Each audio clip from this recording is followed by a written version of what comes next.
It's the Flow Friday Night Sports Show, and it's time for us now to talk about the Ouyen Kangas and how they're going in Sunraysia netball. Joining me on the line again, the head Kanga is back. Caitlin Vine, how are you? I'm good. Thanks for having me. Good to have you back. Another winning week for you guys. The Ouyen United Kangas in the A-grade competition up to second on the ladder now. The Kangas 59 over Imperials 47. What a great win this was. Yeah, really fantastic win. Definitely wasn't easy at the start, but the girls came away with a nice solid win. So really happy with that. They've definitely cemented their spot in the top four. So yeah, really solid win. Very, very happy moving forward. Absolutely. And I think the most impressive thing in this game was you won every quarter.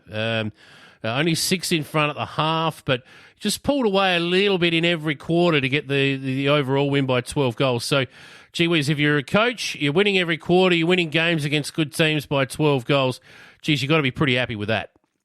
Yeah, definitely. I think the team as a whole was very happy there. Yeah, the defensive end just seemed to keep going and going and going. They were just tipping off every little bit they could. So I think it was a defensive game there that kept us in. They did a fantastic job, and coaches are really happy, which means the club's happy. So far, so good. That's the most important thing. What about the rest of the club? How did the B grade and go? It looks as though it was a fairly interesting weekend with the B grade. Had a really good win as well. Yeah. So all of our senior teams got the win, which was really exciting. I think that puts nearly all of us in the top four. I think C grade are just down in fifth. But yeah, B grade was a really good win. We were lucky enough to have Ash Morrish in there, and I think she shot 42 goals or something ridiculous. She was just unstoppable in that goal ring. And then, yeah, C grade and C res had really solid wins as well, with their teams really starting to solidify. And our 17-2s had a win too, which is awesome for those girls. They've been working really hard. That's fantastic. So good news on the junior front as well. And I think it's a credit that you guys have a 17 and unders Division 2 side, first of all. There's a lot of country clubs that they can barely get junior teams together. The fact that you've got 2 on the park in that age group, which is quite often the toughest to fill, good on yous. Yeah, we're very, very lucky with our juniors this year. We've got fantastic numbers and really eager girls. So it's a win-win for us. Hopefully we can keep nurturing them up into the senior grades. Spot on. All right, let's go back to the A-grade competition now and have a look at the other matches from last weekend. It was round 6 of matches, and South Mildura had a win over Merbeen 61-46, probably as we would have picked. Yeah, yep, no surprises there. Mildura 48 over Irimple 36. The margin is the shocker here, and Irimple would be pretty disappointed with that effort, I would have thought. Yeah, I think they were doing okay. There was an unfortunate injury for Irimple with their star shooter, so really disappointing for them, sending Steph a speedy recovery. But Mildura did well to get back on top, and they are a young, fast team, so they're definitely capable. And Robinvale, winless no longer. They had a good win in the battle of the winless sides, 47-34 over Redcliffs, who certainly weren't disgraced in this game. But gee whiz, that's a bit of a pump up the tyres for Robinvale. They probably deserve that. Yeah, someone's got to win there, so that's good. A nice tight game still. Robinvale will be happy. I think they'll be eager to get a run on now. For sure. Now, we know we've talked about it already on this program, the chaos that the lockdown has brought on country sport, and Sunraysia netball certainly not unaffected. You girls will have the weekend off. You were due to face Irimple, I believe, away from home. Now, do you know if that round has been fully cancelled, or will they try and squeeze it in later on, or what's the plan? Do you know?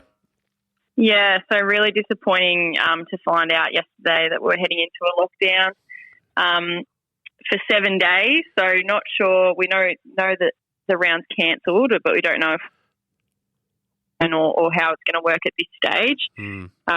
We're just taking it one step at a time. So we got to train last night, which we were really fortunate to do so, get everyone together before we head into the lockdown, and hopefully everything goes well and we can be back up and running for next weekend. But we'll just keep our fingers crossed and see what happens. Yeah, fair enough. All right, so before we go tonight, let's have a look at the ladder. We've got no games, obviously, to preview, and we'll have a look at the other ladders next week in lieu of matches to review. So we'll have a look at the A-grade ladder in some depth now. Wentworth 5-0 on top of the ladder, and Ouyen United 4-1. So it's really the clash of the Titans when you guys played earlier on, and Wentworth got you guys. Not much in it between you two, but their percentage is a staggering 182.93, so they're flying at the moment, Wentworth. Yeah, they are. Yeah, I think they're a force to be reckoned with there.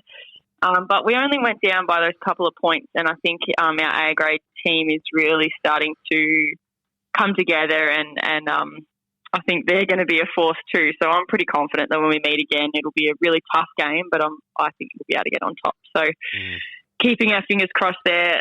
All other teams, I mean, they're still just as strong. It is a really impressive competition this year in the A grade. So, still can be anyone's game, but yeah, Wentworth seems to be the top dog. That's true. And we talked about the upset between Mildura and Irimple. I mean, that was their first loss of the year, so they fell below you on the ladder on percentage alone, but there really isn't much between you guys either. It would have been a cracking clash this week. That's the most disappointing thing, I think, about it, is that you girls, I'm sure, would have been looking forward to the challenge. Yeah, we were. It is really disappointing. We were very keen to get together with the Irimple girls and have a good run out. It really, I think that would have been anyone's game, so a bit disappointing, but I'm sure we'll get our shot soon. Below yourselves and Irimple there together on 4-1 is Imperials, 3 wins and 2 losses from 5 games. They round out the 4. Mildura have had 3 wins as well from 6 matches. So they're just percentage now outside the top 4 and snapping at Imperials and Irimples and Ouyen United's heels. So it really is a genuine race in 6 at the moment, because South Mildura are also 3-3. So, gee whiz, it's a hot comp right now.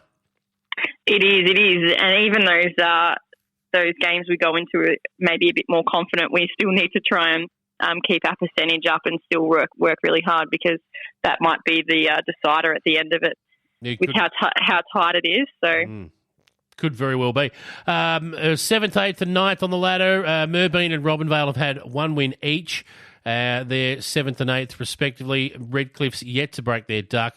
Certainly not the worst bottom team you've ever seen. They've scored 186 goals this year in just the 5 outings, so that tells you they can score. But they are at the bottom of the ladder yet without a win. Yeah. Definitely not to be underestimated. You really never know what could happen. Redcliffe have surprised people before, so hopefully they can get a win and get off the 0, but wait and see what happens. We will. We'll leave it there this week. No matches to talk about, unfortunately, due to the lockdown. Enjoy putting your feet up at the very least, and I guess we will catch up with you again next week, and hopefully by then the lockdown will be behind us and we can look forward to the next round of matches in Sunraysia netball. Definitely. Fingers crossed. Hope everyone stays safe and, take a week off.